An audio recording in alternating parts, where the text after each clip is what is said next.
Okay friends, ഇനി നമ്മുടെ രണ്ടാമത്തെ യെല്ലോ കളർ നമുക്ക് ജസ്റ്റ് ഒന്ന് സിറിഞ്ച് വലിച്ചെടുത്തിട്ട് ഗൈസ്, ഇപ്പോൾ നമ്മൾ ഇനി രണ്ടാമത്തെ ലെയർ വെക്കും ഏറ്റവും സ്ലോയി വേണം ചെയ്യാൻ. അതായത് മിക്സ് ആയി പോകാൻ പാടില്ല.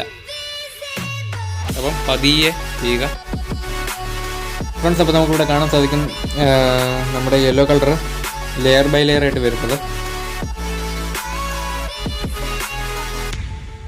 ഓക്കെ, ഇനി നമ്മുടെ റെഡ് കളറാണ് ഇനി ടോപ്പിൽ വെക്കാൻ പോകുന്നത്. അപ്പം റെഡ് കളർ സിറിഞ്ചിൽ എടുത്തിട്ട് അതും സ്ലോയിൽ ചെയ്യുക, ഏറ്റവും പതിയെ കേട്ടോ. അത് ഗ്ലാസിനോട് ചേർത്ത് ഒഴിച്ചാൽ മതി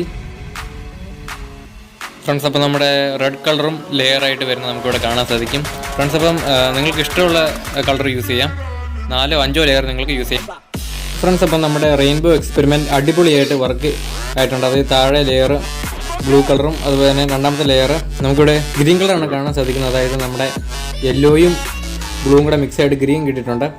അപ്പോൾ അത് കുഴപ്പമില്ല, നമുക്ക് എന്തായാലും ഒരു റെയിൻബോ എഫക്റ്റ് നമുക്കിവിടെ ഫീൽ ചെയ്യുന്നുണ്ട് ഫ്രണ്ട്സ്. എൻ്റെ കൺക്ലൂഷൻ എന്ന് പറയുമ്പം ഡെൻസിറ്റിയാണ് റീസൺ.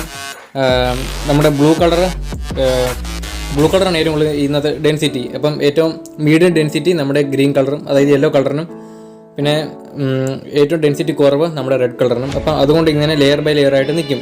അതാണ് നമ്മുടെ മെയിൻ റീസൺ ഈ എക്സ്പെരിമെൻറ്റിന് ഫ്രണ്ട്സ്. അപ്പം ഇത്രയേ ഉള്ളൂ ഫ്രണ്ട്സ്. അപ്പോൾ വീഡിയോ ഇഷ്ടപ്പെടുന്ന കരുതുന്നു. ഇഷ്ടപ്പെട്ടാൽ ലൈക്ക് ചെയ്യുക, ഷെയർ ചെയ്യുക, കമൻറ്റ് ചെയ്യുക, സബ്സ്ക്രൈബ് ചെയ്യുക.